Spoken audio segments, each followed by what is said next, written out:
Hello students and welcome to the class. I am your history teacher Manoj Arora. Today we will be starting with the last part of the chapter, that is Bhakti Sufi traditions. Before I start, I hope you all will be fine at your homes, taking care of your family as well as yourself. In this chapter we had studied in Bhakti Sufi traditions about all the Bhakti traditions and the Sufi traditions as well.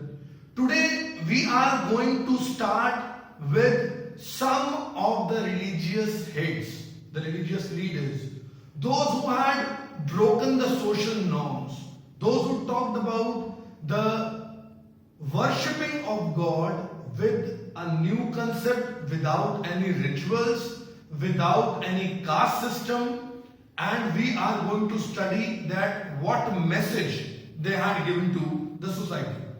So we will start with Kabir ji. He was born somewhere in the 14th or the 15th century. There is no particular year by which we can know about him. We can know about him through various hagiographies, which were also written in the Vaishnava traditions. Now, according to a debate, some people consider that he was a Muslim by birth, and some people say he was a Hindu. Some of the hagiographies say that he was a Hindu by birth and his name was Kabir Das, but he was brought up by a Muslim weaver family. Even now also there is a debate that to which religion particularly he belongs to. All the people from different religion try to claim that Kabir ji belonged to their religion. If I talk about the verses of Kabir verses are preserved in Kabir Bijak, which is maintained in UP and especially Varanasi by the Kabir Panthis.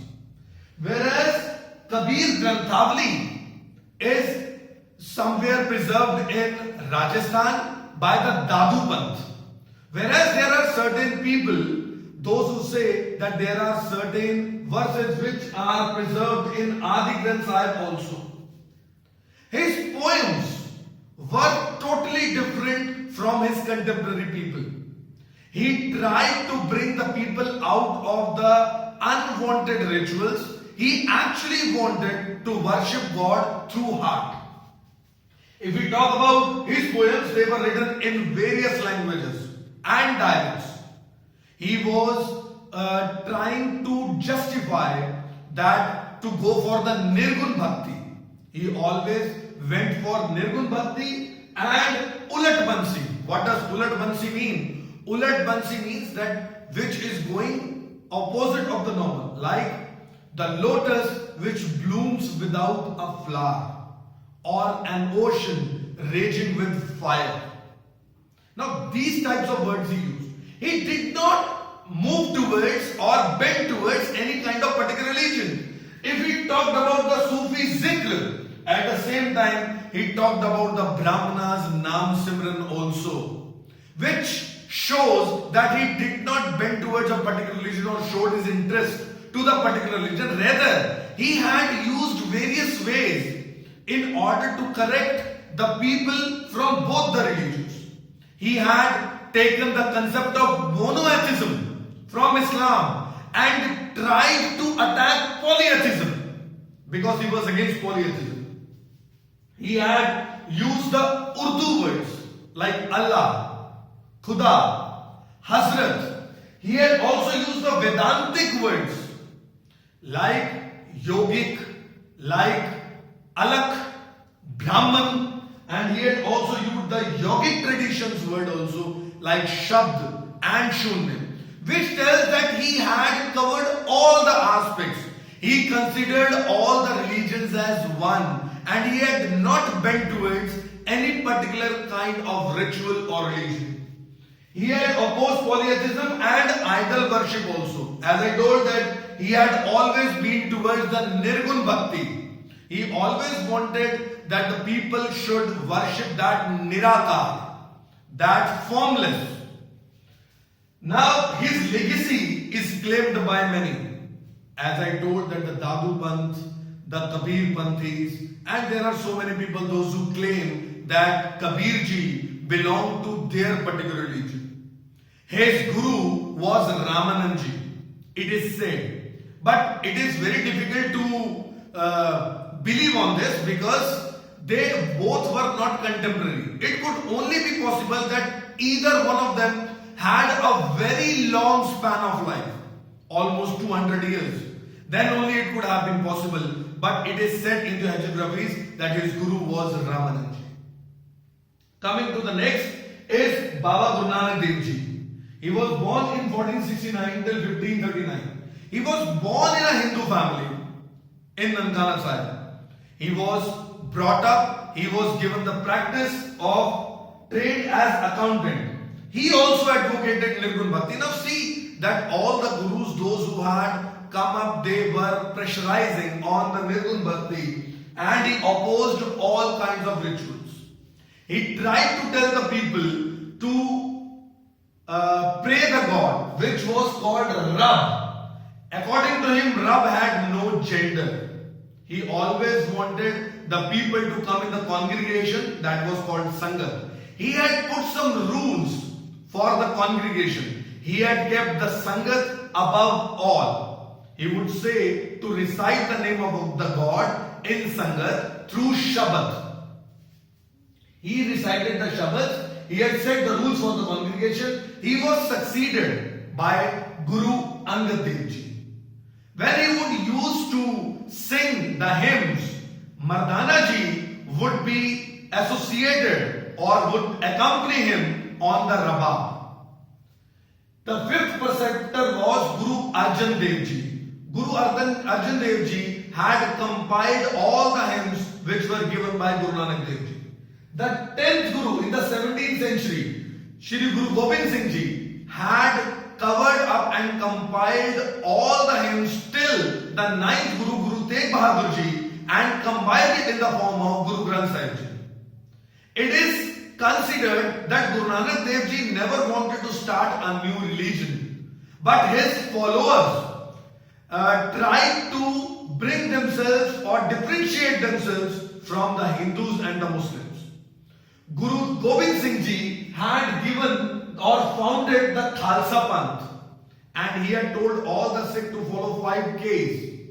Ks, Kanga, Kacha, Kada and Kripan. The uncut hair were considered as one of the symbols, and many other symbols were used, and Khalsa Panth, Khalsa meant pure. Later on, the Sikhism developed into the social-religious and the military force. Coming to Mirabai, she was also born somewhere in the 15th and the 16th century. She was a Rajput princess from Mirta who was married to a prince of Sisodia clan, but she never took her husband as the husband. Why? Because she considered herself to be the beloved of Lord Krishna. She defied the role of the wife. She was even poisoned by her in-laws. But miraculously, she was saved from that poison. After that, she left the royal palace and she went in the streets. She would often wear the white sari, which would represent a widow, or a saffron sari, which would represent the saints. She is worshipped in the low caste people of somewhere in Gujarat and Rajasthan. Now if we talk about Mirabai Guru was Raidas, who was a leather worker. Now see, being a female, she had already defied the social norms. And being a female, she had a guru from the low caste, again defying the social norms. Her songs are even sung till date in many parts of the country. Now coming to reconstructing the history. In order to reconstruct the history of any religion, what are the various things which are needed? Now, if I talk about the sculpture and architecture of any building related to that particular religion is very much important. If we want to understand any religion, we have to understand the sculpture, the scripture of that particular religion, architecture also. The hagiographies Hagiographies are the religious biographies of any saint. Hagiographies are the religious biographies. Through hagiographies also we can come to know about that religion. Like from Vachanas which were given by Baswanaji and the Farmans which were given by the religious ulamas.